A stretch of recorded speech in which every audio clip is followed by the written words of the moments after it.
Good morning, good afternoon. My name is Márcia Lima. I am a professor in the Department of Sociology at the University of São Paulo. Welcome to our last keynote speech today. And it's a great honor for me to introduce our guest, Professor Cristiano Rodrigues. Cristiano Rodrigues is assistant professor in the Department of Political Science at the Federal University of Minas Gerais, holds a PhD in sociology from the Institute of Social and Political Science at the State University of Rio de Janeiro. And he was a Fulbright visiting research at the San Francisco State University. And he has received fellowships and awards from Ford Foundation International Fellowship Program and Brazilian Scientific Research Council. His research focuses on comparative perspectives on Afro-Latin America, feminist political theory, and political representation and political careers of ethnic, racial, and minorities in Latin America. Thank you, Cristiano, for sharing your thoughts with us today and your time. All right. Thank you, Márcia. It's a pleasure to be here. Thank you very much for inviting me to participate in this seminar. I think it's very important to be here, and also the topic, which is a crossover of things I'm doing recently, because I've been working on political representation. I mean, I started studying social movements back in the day, and now I'm like moving to study political representation. I'm like halfway changing topics, and especially political careers of ethnic minorities in Latin America. And as I'm doing this research on political careers of Congress people in Latin America, I came across with a lot of methodological problems in assessing racial and ethnicity, because we're using a survey that has been done for like 20 years on political elites in Latin America, and we didn't find much data on race and ethnicity. So we are trying to construct this. So it was a very right time for you guys to invite me, because I'm having these thoughts on how to compare race and ethnicity in Latin America. So that's what I'm going to be talking here. I'm doing like this review on the literature on comparative studies on race and ethnicity. And I will show you guys some of the things we are discovering and the problems we're facing. Okay, there is this title, Operationalizing and Comparing Racial Ethnic Classifications and Methods of Measurement in Latin America.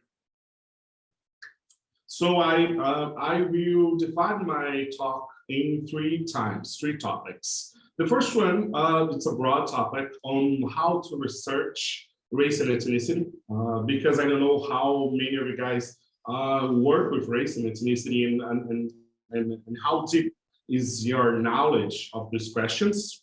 Then I will give like a glimpse on race and ethnicity in Latin America. And finally, I will be talking about methods to work with race and ethnicity in Latin America. And although I work mostly with qualitative research, I will be talking more today on quantitative research on race and ethnicity. Then I will explain why as we proceed with the talk. So I have this quote here that's by Stuart Hall, explaining that race, it's not a scientific category, and it's always important to explain that.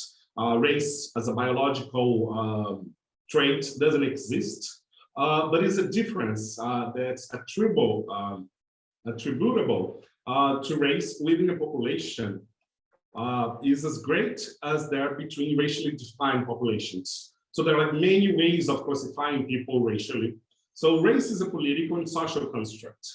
It is organizing discursive category around which has been constructed a system of socio-economic power, exploitation, and exclusion that we call racism. And I usually tend to say that like racism is the mother of race and not the other way around.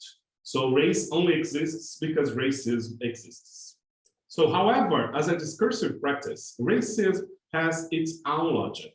It claims to ground the social and cultural differences, which legitimize racialized exclusion in genetic and biological differences. So nature. So usually people tend to classify people racially and then describe them as being naturally something.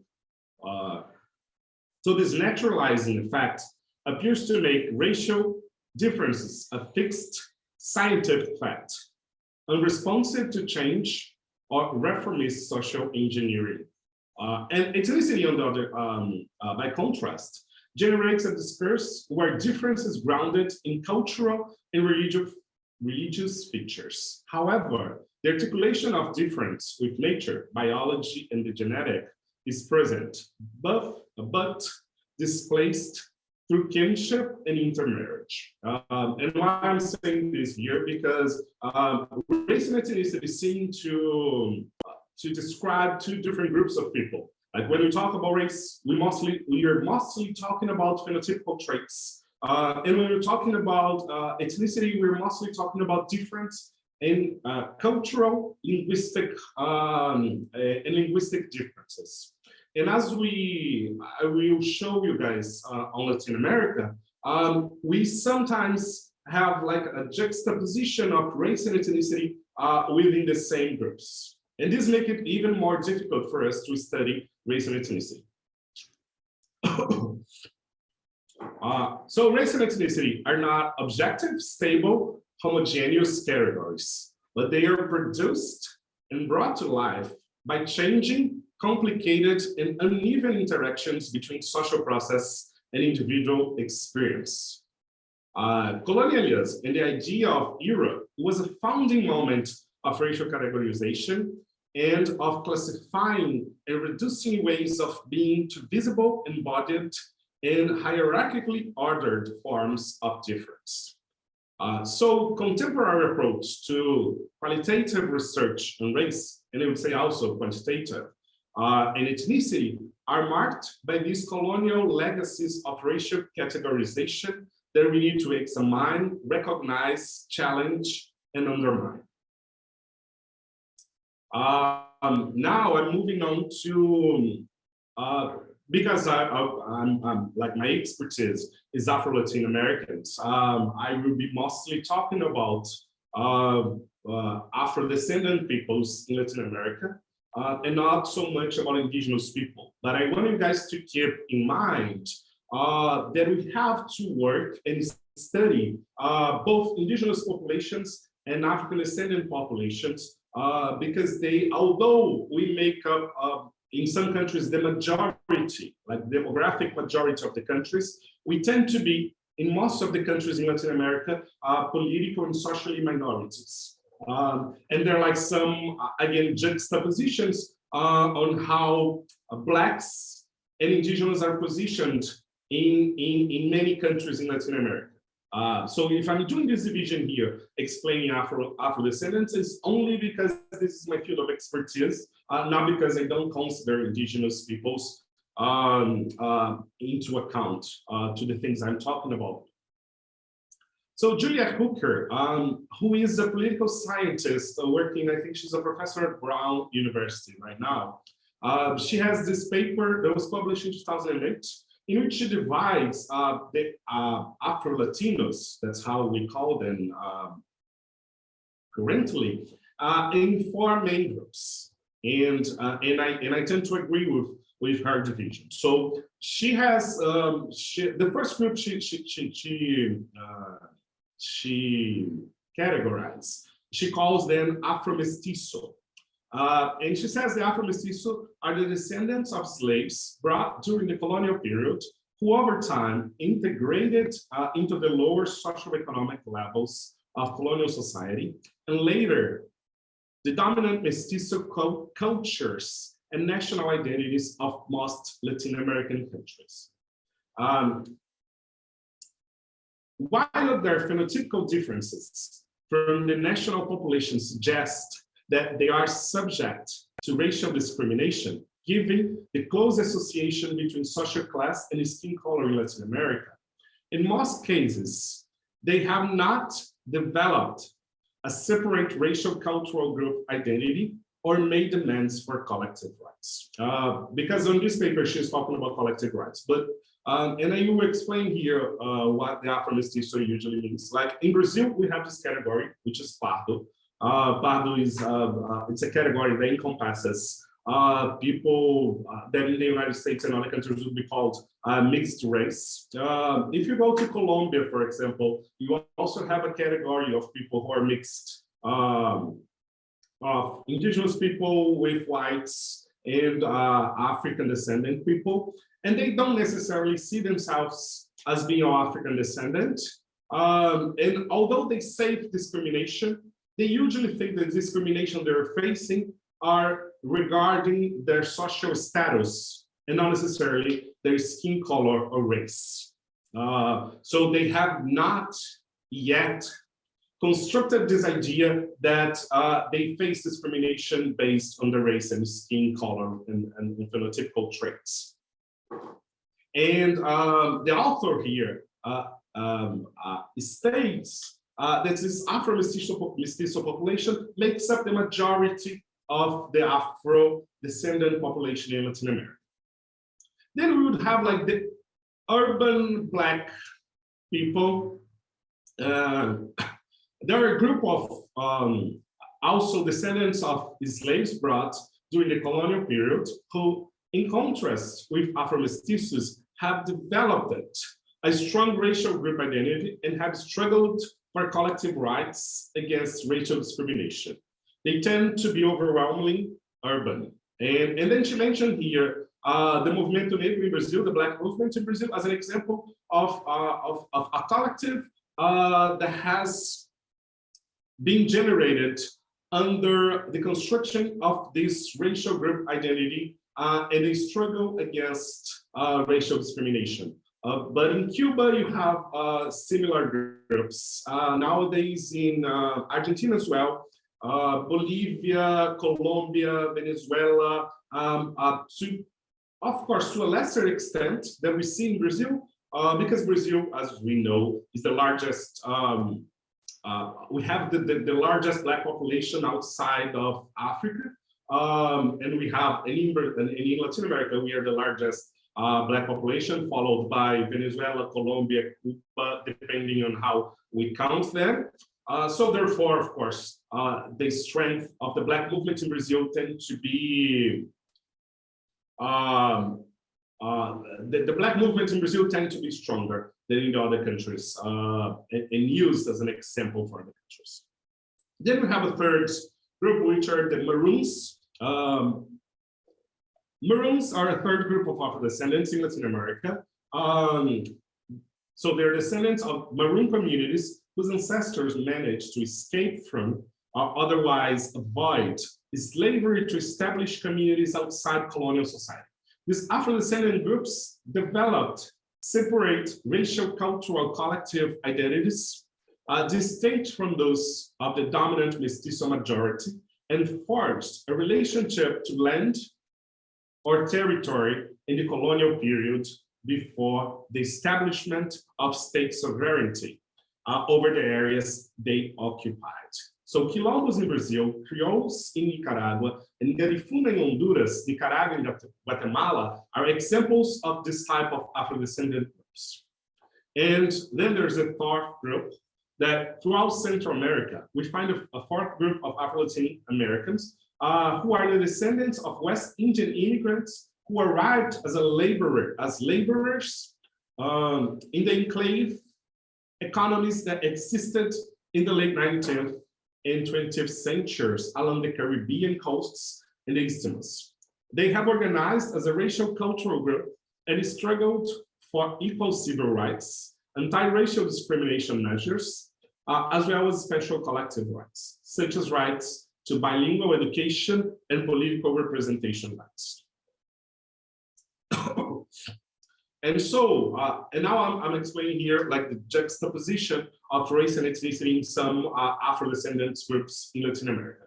So although the literature tries to make a distinction between race, a social construction that defines groups of individuals by their physical, biological characteristics, and ethnicity, identification of a group based on common social cultural traits or shared history, both categories can be used sometimes interchangeably, to designate Afro-Latin populations. In some countries, such as Brazil, Uruguay, Colombia, Cuba, Venezuela, Costa Rica, Ecuador, El Salvador, and Peru, Afro-descendant populations are classified primarily based on their phenotypic traits and appearance. In other countries, such as Guatemala, Honduras, and Nicaragua, most of the Afro-descendant population belongs to some ethnic group, especially the Garifuna, Afro-Indians, Creoles, and Mestizo. Finally, there are countries in which a significant portion of the Black population can also be classified both ethnically and racially, as is the case of the Raizales and Palenqueiros in Colombia and the Quilombolas in Brazil. It is also observed that individuals make situational and provisional use of ethnic racial identities over time. Even in societies with strong racial cleavage, individuals claim to belong to different racial groups throughout their lives. So in Brazil, this is a good example. We have this, I think it was 1976, there was a census in which people were asked an open question about their race. And then people came up with, I think it was 136 different skin colors. Or some people may say they are Black in certain circumstances, and then in other circumstances, they may describe themselves as being white or pardos for various reasons. I use an example during this election time right now. There's a lot of people studying candidates who change their self-described skin color to access resources during the campaign, for example. So people who are seen as a white and have been described as a white before, now they describe themselves as Blacks.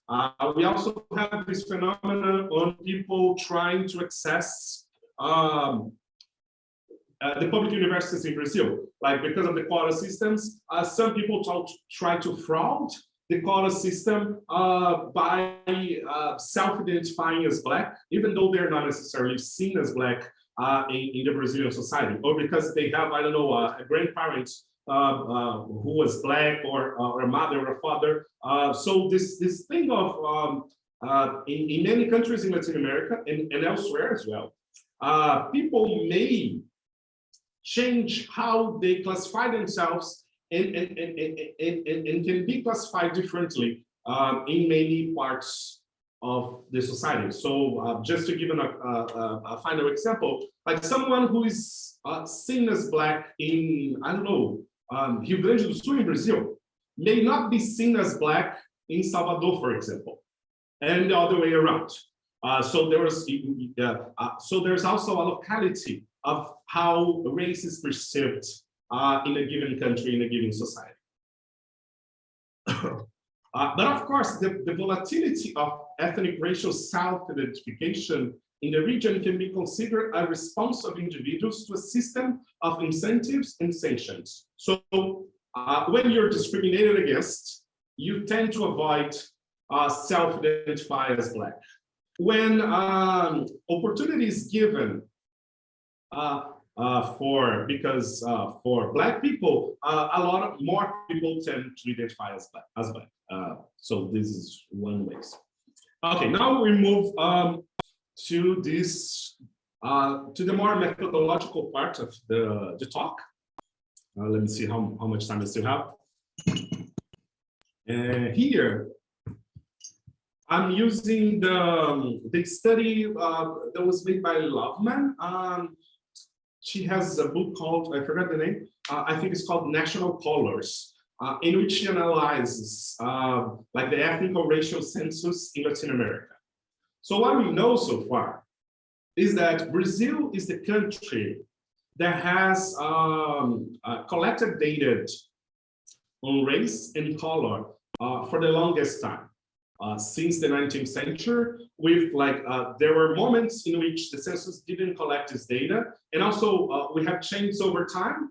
But we have like we have data on race and color in Brazil for more than a century. So we have very much collected this over time. In other countries, not so much. But from, I think, 1980s on, the majority of Latin American countries have also collected data on race. And why this is important? Think in terms of methodological questions we ask ourselves while doing our research. First, in order to know like racial differences, inequalities, access to resources, and other things, it's very important to classify individuals by color or race. But also, this classification can be used as a system to discriminate against the population. So throughout the years, throughout the decades, the civil society and also the state have struggled to define categories to classify the population based on these two situations. It is important to know how many indigenous peoples, how many Black people, how many Asian descendants people, how many white people we have in a given society for many reasons. To know their educational access, their income, income disparities, disparities in terms of access to the health system, and so on and so forth. But also, some civil society members and some state leaders, like political leaders, thought that we sometimes could use this data as a way to discriminate against one group of people. And also to deny that a country is racist, for example. So when Brazil was under a dictatorship, and the country wanted to forge an idea of a society that was colorblind, that was racially harmonious, what happened? The data on race and color was not collected. Some other countries, Argentina, Chile, Ecuador, and many others, they have like a society divided into different indigenous groups, some Black population as well, did not collect data on race because they didn't want to be seen as a society that perpetuates or enforced racism to its population. So here we have this data on the countries, although the visibility of Afro-descendants and indigenous people in the census in Latin America from 1980 to 2020. So you guys see here that in the 90s, then the first decade of the 21st century, and now the majority of the countries are collecting data on race and ethnicity. So the black circle represents Afro-descendant visibility, and the white represents the indigenous visibility. So you see that in the 80s, only Brazil, Cuba had collected data on Black population. And then Guatemala, Honduras, Mexico, Panama, Paraguay, Peru, and Venezuela collected data on indigenous people. And then when we move on to 2010, basically, except Colombia, but Colombia, because it didn't have a census in 2010, the last census was 2005 in Colombia. But only Colombia had not collected data on race and ethnicity, but because they didn't have a census in the 2010s. So this reveals the strength of the Black and indigenous social movements throughout the region. They forced those countries and those states to start to collect data on race and ethnicity for various reasons. And now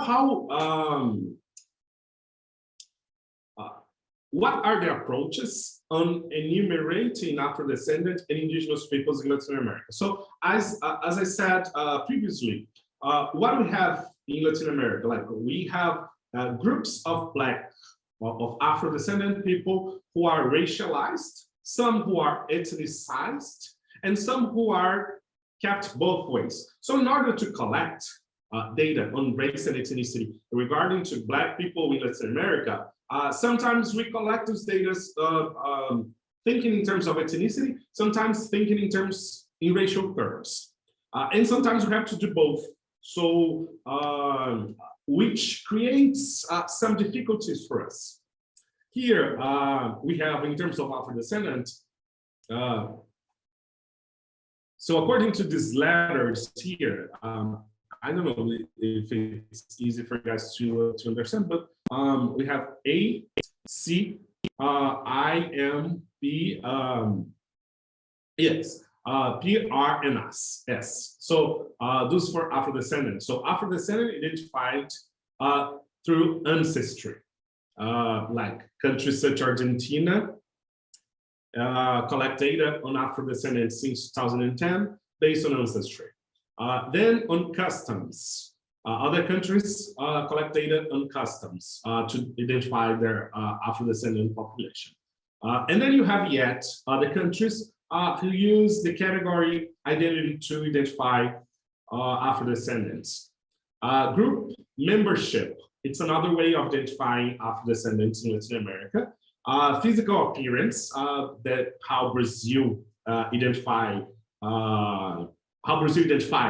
the Afro-descendant population is another way. And then race, it's another way. Brazil do both race and physical appearance. Because preto is a category, if you think in terms of the categories we have in the IBGE, preto is a category that gives the idea of race, and pardo is a category that gives an idea of appearance. And then we have, race. Okay, we have a separate census of Afro-descendant population in some countries as well. And then for indigenous populations, what do we have? We also have ancestry, customs, identity, language, which we don't have for Afro-descendants, group membership, physical appearance, race, and a separate census taken for indigenous population. That's interesting how we have this overlap of how we how we classify indigenous and blacks, and also within the same category. So within blacks, we have many ways of overlapping ways of measuring their participation in our societies. This one I will go fast, but it's a study done by, let me see, Petruccelli. He is a Brazilian, he works at IBGE. So he has these tables, these figures here showing how the questions on race and ethnicity are asked in each country. So I will be showing you guys just a few countries. So self-identification is the main way of classifying race and ethnicity in Latin America. So self-identification works in the following way. You ask a person, like here in Bolivia, do you consider yourself belonging to one of these populations? And then the person says, and then you give like a list, and the person checks one of the lists, like in Brazil, like the self-description.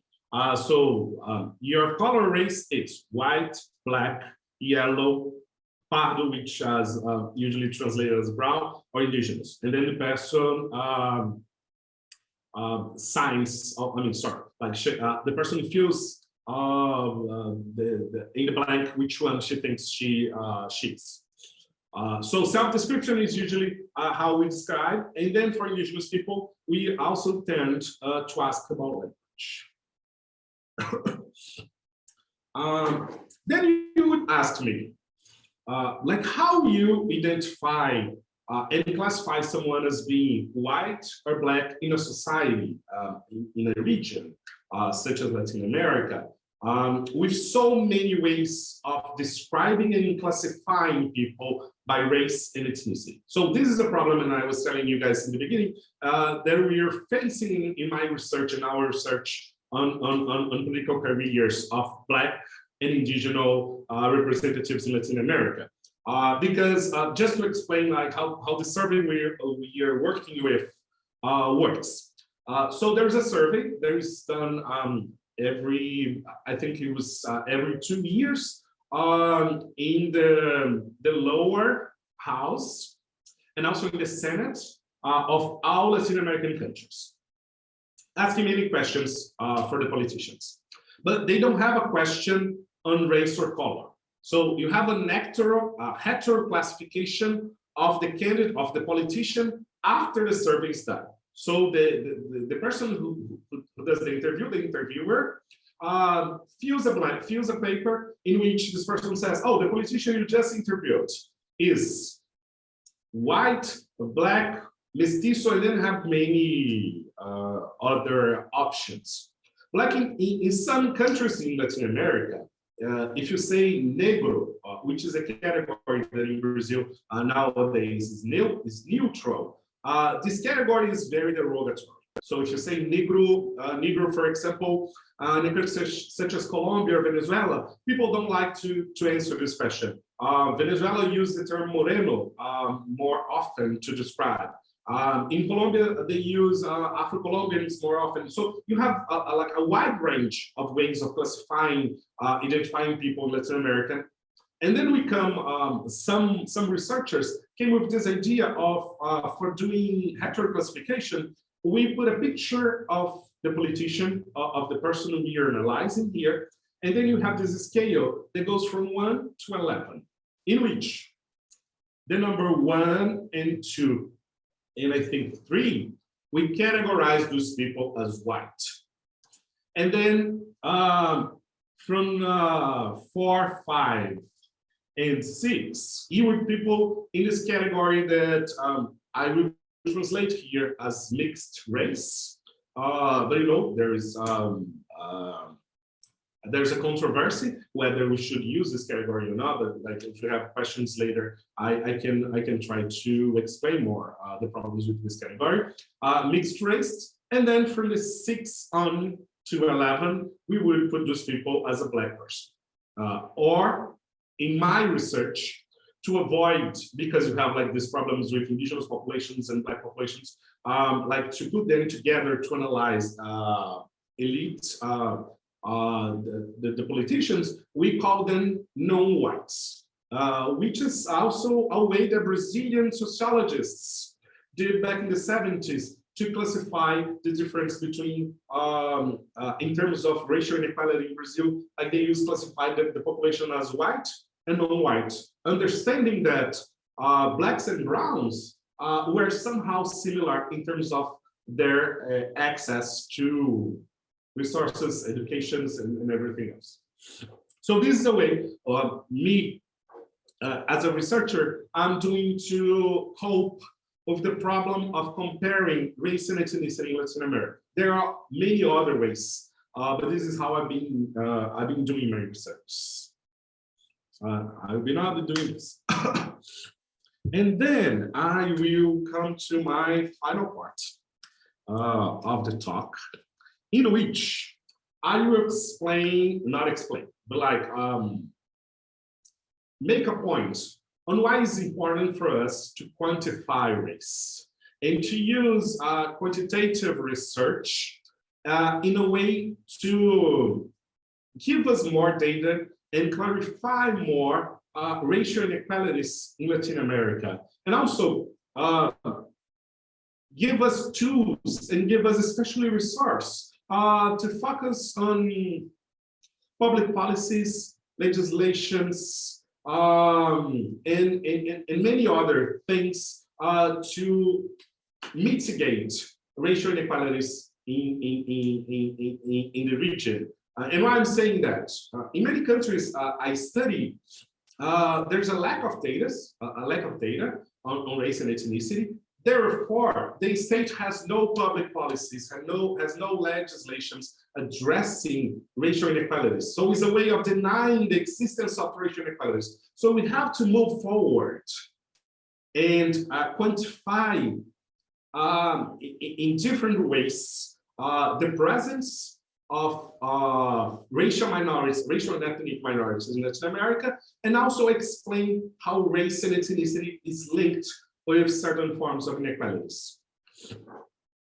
So quantitative race research is important to conduct formal and also generalizable analysis of racial inequality and to highlight what I'm saying here, the magnitude of racial disparities in an outcome, variables that co-vary with the disparity, and mechanisms responsible for the creation and or maintenance of outcome disparities. So what are the difficulties in using quantitative methods to study race, especially in Latin America? One, that's race and racial inequality can be a product of multiple variables simultaneously operating on various levels, like structural, interpersonal, intrapsychic, and also social space, and in the range of individual institutional encounters in a social system. So race can be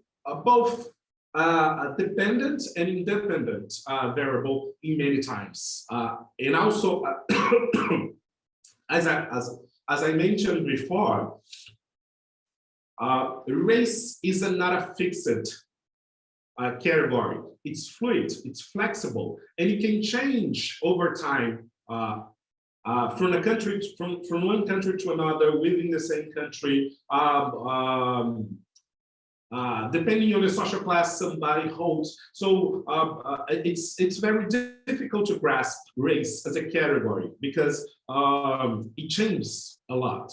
So this complexity creates endogeneity, which undermines traditional quantitative methods' ability to correctly identify the mechanisms that shape the experience or interactive process of racial inequality. And then there's many ways of trying to solve this. There are three broad theories on how race and racial inequality operates. One of these theories thinks that behavior locates the source of group outcome disparities within individuals. So when we talk in terms of interpersonal racism, for example, when somebody says, mentions a word that's derogatory, discriminates against somebody, is prejudiced against somebody, we could put this sort of attitudes as behaviors, and somehow analysts and researchers tend to think that those behaviors can be changed over time. So the second theory is resource-based, locates the source of racial outcome inequalities in the distributions of a related important resource. It can be like symbolic or material resource, such as one thing that's been on the news recently, especially not in Latin America so much, but especially in the United States, is what they call like intergenerational wealth. So there's this many studies showing how the housing system in the US, which is a way of generating intergenerational wealth, is done in a way to discriminate against Blacks, Hispanics, and other racial ethnic minorities. So they pay way more for their houses when they try to sell their houses, because this house belongs to a Black person who is in Black neighborhood. This house is undervalued. So they as a community are not able to construct generational wealth as whites do. Education is the same thing. Like people who have access to higher education tend to get better jobs, better wages, and have way more access to many other good things. And in many countries, the access to higher education is unequal by race and color. And that's why you come up with some solutions, such in Brazil, we came up with the solution of affirmative actions and quotas to try to mitigate these disparities. And then the third and last broad theory thinks that structure. Structure locates the source of inequality within the spectrum of social relations in society. Structural theory asserts that while the distribution of resource and behaviors of agents are important and in constant flux, the relationship between the agents conform to a larger system of racial inequality, which is the structure. So things that we call institutional structural racism goes under this umbrella. Okay, and then I'll be moving on to explain you guys. It'll be my last because I'm over time in here. Sorry. So my last thing is like some strategies to do to research race. One way is traditional survey, because survey is very easily to apply, especially nowadays that we can do online surveys. You have an elegant design and it's cost effective. But then we have to be mindful of how we collect data on race in surveys, in order to not make these mistakes that I've been seeing in the surveys I'm analyzing when I'm analyzing the political careers of ethnic minorities in Latin America. When you don't collect the data, or you collect the data inadequate, in a way that is not adequate. Then what I do, which is comparative analysis, is also easy to apply, elegant design, and it's good for you to identify broad mechanisms, and it's cost effective as well. Then you have natural experiments. That is good for identification of policy mechanisms, also has an elegant design. One of the problems with natural experiments, it overlooks micro-level response to manipulation, requires good instrument, like models of quasi-quantification, and it's inflexible manipulation. Then you would have multi-level analysis. In qualitative research, we call this like intersectional research, intersectional methodology, in which you like different variables and categories to work together. So the multi-level analysis, it's important because flexibility in model specification incorporates time, like it can be longitudinal, or space, like geography, social, models, growth, but then it can be very expensive. Formal experiments, so your models micro levels, interaction, causal model, and flexible manipulation. The problems with formal experiments is the small sample size. It's not very generalizable. Mechanisms of manipulation are often contrived, and it's very expensive.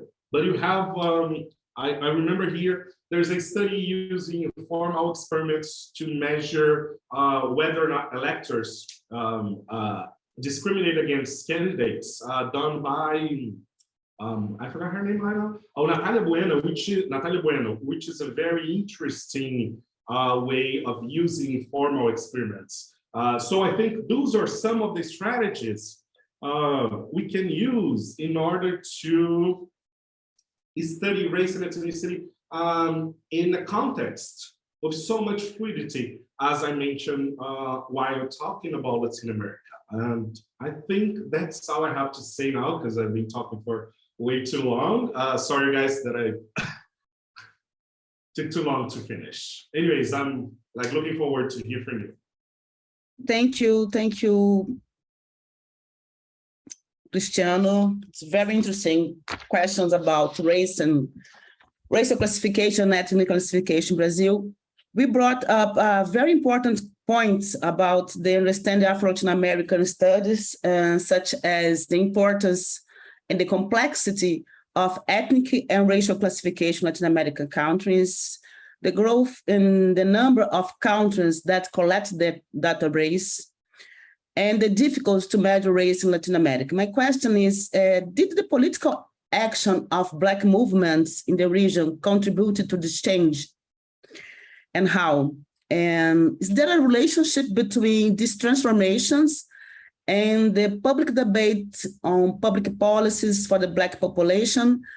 I think all this transformation you show us today is very important to assure the whole of the Black movement, and especially the Brazilian Black movement and our public policies for Black people. And I think this have a strong influence in the way how the Latin American countries work on the debate about race and ethnic questions. And when you talk about the idea that the difficult to measure race in Latin America, I remember Carlos Hasenbalg and Nelson do Vale Silva, who use the no white categories. And do you think this can work in Latin American studies? I don't know if I have more questions, but just to. Oh, thank you, Márcia, for those are very good and difficult questions. So with the first one. We can think together. I don't have an answer for this anyway. It's hard to think about. Afro-Latin American studies is a very important and a new studies area, and we need to discuss this complexity to try and understand race in Latin America for so different countries. Exactly. So, yeah, because then we know, or at least I know based on my own research, that the Black movement plays a very crucial role in changing how society, and I will explain based in Brazil and Colombia, which are the countries I know better, doing this research on Black movements and their influence in state policies. Anyway, so in Brazil, we know this, like back in the 70s and in the 80s, the Black movement had this this campaign during the census that was called Não deixe sua cor passar em branco. It's like, don't let your color go, I don't know. Go blank. But anyways, that was like trying to convince Black people considering Black and browns, pardos and pretos, to self-identify as Blacks, taking into consideration what I just said, or I said in a moment during the talk, which is, in order to have public policies, in order to have legislation, we need to have data. We need to show the policymaker that Blacks don't go to school at the same rates as whites. Blacks don't get paid as much as whites by doing the same job, having the same educational training, having gone to the same university. Like, if you put everything together, like all the variables together, and then there's just one thing missing, saying this is the reason why we don't get as much as somebody else.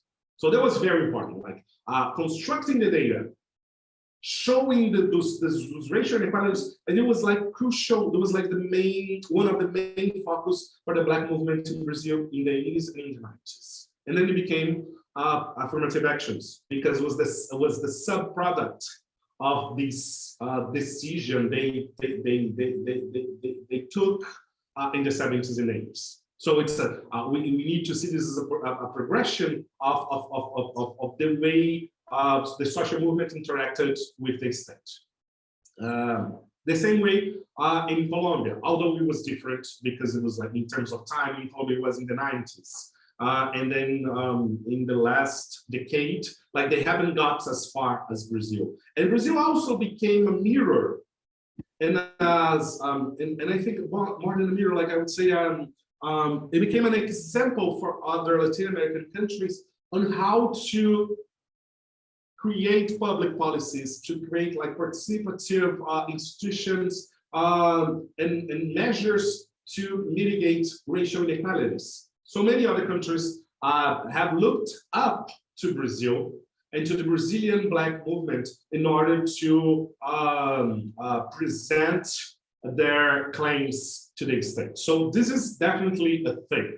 But we don't have many studies on Black social movements outside of Brazil, in Latin America, that I could tell you, oh, that has been the case everywhere.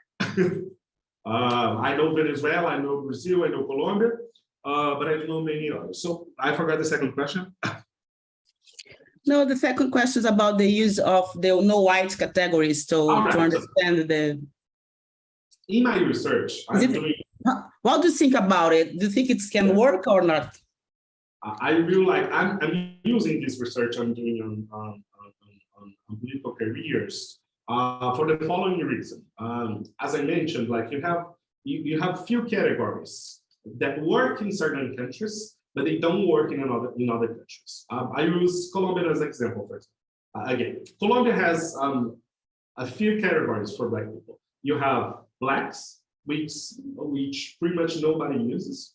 Then you have Afro-Colombian, which is like a made-up category, like that to put together many ethnical Black populations that are different.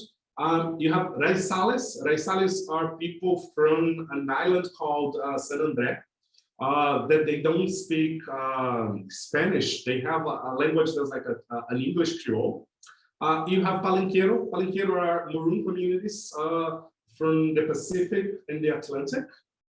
So like I remember those 4 categories. So if I use Black as a category to encompass all of them, somehow I will be negating identity and racial belonging of some of those people. Like Mexico, the Afro-Mexican population don't like to be called Negro, which is a category that you usually use in other societies. In Venezuela, nowadays, I think 55% of Venezuelans classify themselves as Morenos. And then if we translate Morenos into Black, it's not the same category. So just to make a space to have a research that's feasible, a research that is understood in many other countries, not only in Brazil, I have to use non-white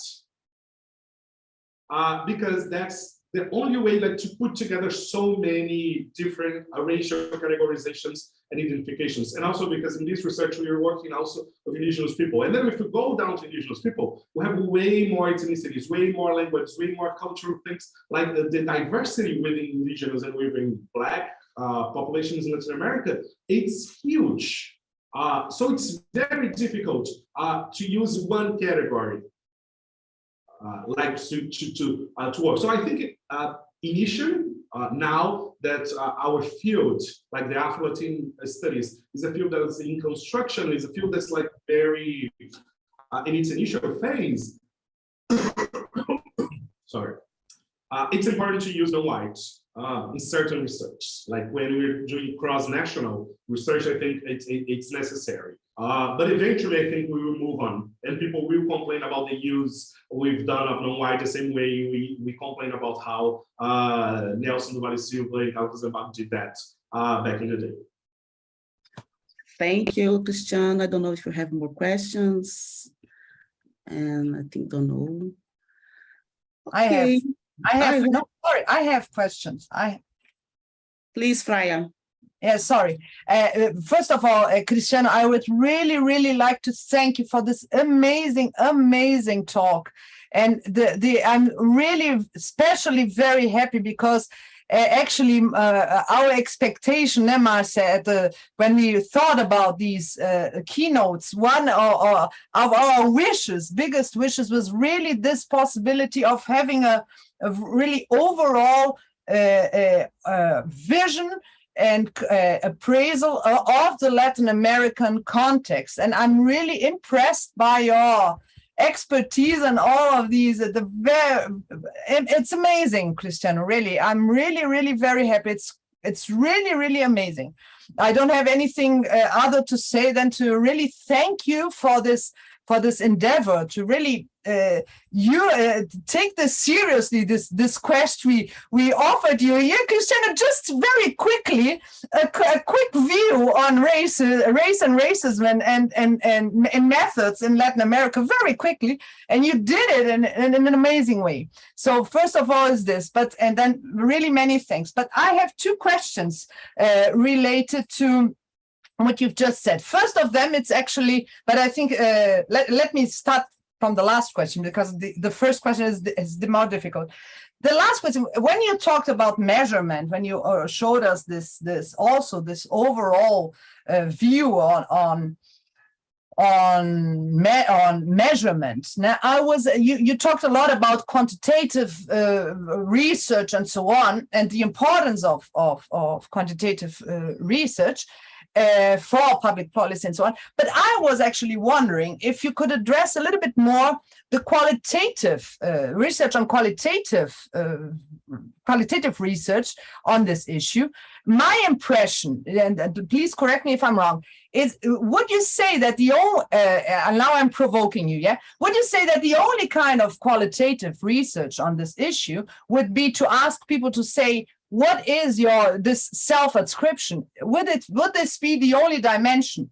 Or would it be possible, for example, to use ethnography in order to find out, for example, how people cope with these adscriptions in everyday life? So I'm thinking of a wonderful video film we have here in São Paulo, actually produced by a social scientist from USP, this Preto contra Branco, for example. This, I don't know whether you know this film. It's a wonderful film here in a favela, in the biggest favela in São Paulo, which is Heliópolis. How these people come, the neighbors of the favela, black, white, and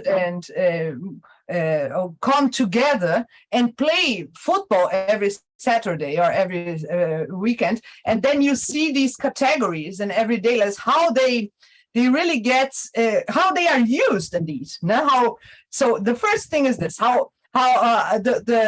what is the status of qualitative research in this kind of research area? Yes. And the second question is actually one of the first things you said, which actually for me it would be wonderful to see both of them together, which is really what you said. Yeah, I will talk about Black, about Latin American Afro descendants, but indeed one would have to have an indigenous peoples and the Black, the Afro-Brazilians, Afro-Latin Americans. They would have to be considered together. My question is whether you know if there is anything of this about this kind of issue going on, if you know any research on that, because I think this would really be very important for not only for the human rights, but also for the, I think it would strengthen the both movements, indigenous movements and the Black movements all over the region. Many thanks. Very easy questions, as you see, né? Yes. I like your issue. So, totally. Only easy questions for him. And Henrique, there is one more, and Henrique Hernandez. Yeah. Hello. My question is actually very similar to Professor Frei's first question, but first of all, thank you so much for the very illuminating lecture, Professor Cristiano. It's truly a pleasure to be here. Because in the beginning, you talked about how normally you focus on qualitative studies, but today you would center your presentation on quantitative issues. And I'd like to pose a question exactly about that, because in my perception, there is a certain discontinuity between different approaches in ethnic racial studies, creating gaps, for instance, between deeper philosophical epistemological reflections about race and ethnicity, between ethnographically oriented and other qualitative research about this issue, and between, at the end of the spectrum, quantitative, statistical, demographical analysis about race. So with that in mind, do you share this concern of mine? And if so, what could be done to bridge those gaps and to produce more interdisciplinary and mixed methods research on ethnic racial studies and Afro-Latin America studies? Thank you so much. One more easy question for you. I don't really know if I can answer this question. So I'm glad you guys asked. The question for life. Those are questions that are actually on my mind. Márcia, so just very quickly, sorry, just a quick. Oh, I have another person who have a question, right? Because I see you. Yeah, exactly. One more person, because we have to close at a 1:45. There will at BRT. They will start the session. So, but there is Beatriz Ventura has a question too. All right, so. Well, first of all, thank you, Cristiano, for your presentation. It was very interesting. I believe my question will be brief, since I'm not from, maybe even a naive question, because I am not from the sociology field, but I was wondering if it is possible to deal with the colorism issue in a methodological and quantitative perspective. You talked about 4 different ways of categorizing Afro-Latin Americans. You also show that color palette that may also be a way of identifying race and color skin. And I was wondering, how can the methods perspective and the quantitative perspective deal with something that has this it's not so easy to define where are the boundaries.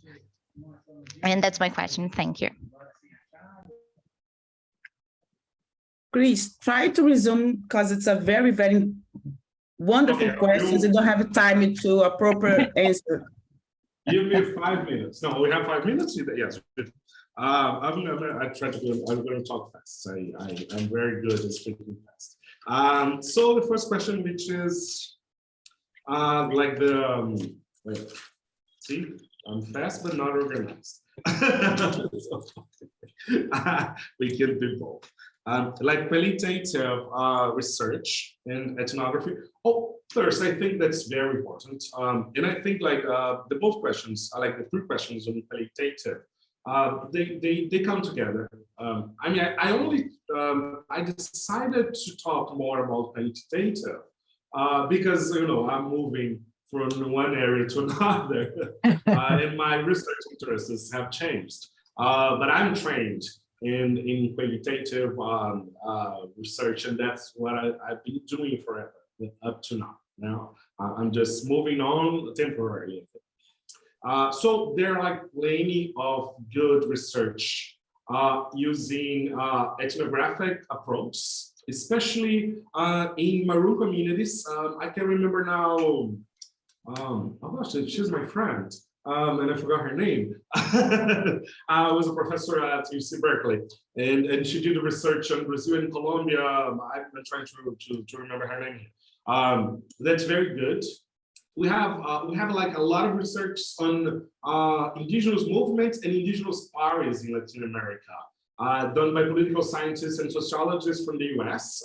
I think there are also many Latin American scholars who have done so, but I know more Latin Americanists than Latin American scholars, for, you know, you guys probably know for the reason, colonialism.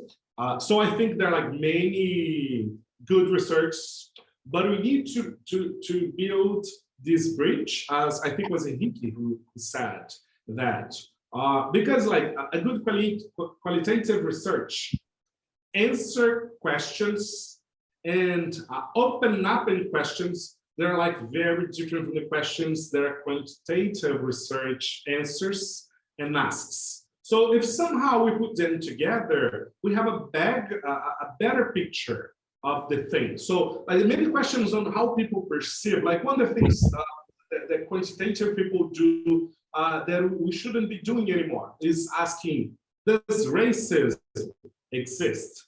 Does race matter? Of course it is. We all know that. The question is how, when, under which circumstances? And those questions are better answered by qualitative research.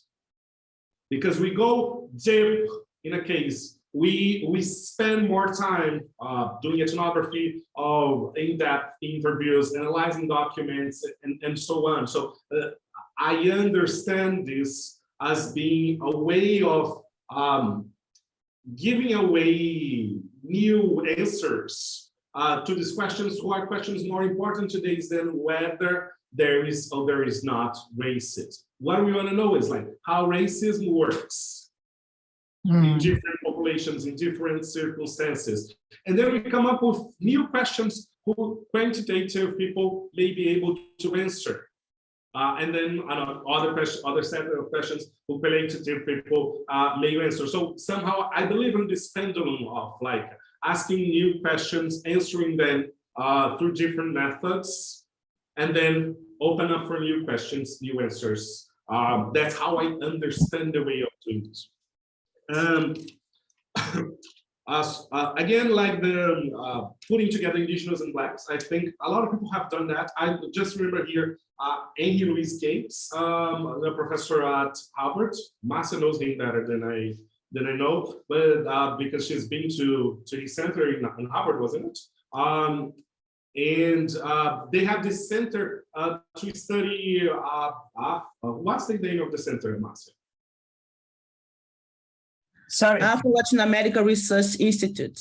Yeah, and they do a conjoint research with indigenous populations in many countries. There's like this beautiful documentary in many countries explaining the Afro-Latin and indigenous and Afro-indigenous populations in Latin America. I think a lot of people would have access. I don't know if there's in YouTube, but there's somewhere. It's a series of documentaries of Afro-Latin descendant of Latin American people in different countries, and also the overlapping of indigenous and Afro-indigenous people that tend to be different populations. So there's this, I remember this author, whose name I forgot as well, but she has this name that's like The Brief Liquidation of the Past. It's a book on indigenous movements and black movements in Colombia. It's amazing. There's Deborah Yashar. She was also a political scientist. I think she works at Princeton. And she also has like 2 interesting books on indigenous movements that overlap with black activism in Latin America. So those are like amazing works. And then on the colorism, I was just reading this paper that's called The Pigmentocracy of Executive Approval, which is very quantitative with like very many statistical models explaining how colorism works is taken by like the citizens to evaluate their politicians. So like you have a politician such as Barack Obama, who is black but is not like darker skin, and a politician who is white, and a politician who is darker than Barack Obama. And then like they have this experiment in which they ask people to evaluate each of these politicians across Latin America. And the data shows like how people discriminate against based on skin color. So even if Márcia and I do the same job, and then we are asked by our students who did it better, like the students will be showing the way they discriminate against us based on color. So the one of us who is darker skin, who has like a darker complexion, probably will have worse rates in terms of evaluation than the one that has lighter complexions. So this is a field that's very important to study. And this is the first paper I know that they use quantitative data on doing so. But I think your question is anything but naive. And it's very important to study this. So that's what I have to say. And I can send you guys this paper if you guys want. Okay, I think we'll have more time to still this wonderful conversation. Chris, thank you so much again. And before we finish, I'd like to recommend you have to list this book, Afro-Latinos em Movimento. It's a Christian book. It's a very, very nice book for everyone. Should read this. Thank you, everyone. Thank you, Cristiano. Thank you, guys. Thanks, Cristiano. Thanks, Márcia. It was really, really very nice. Many thanks. Bye. Bye. Bye.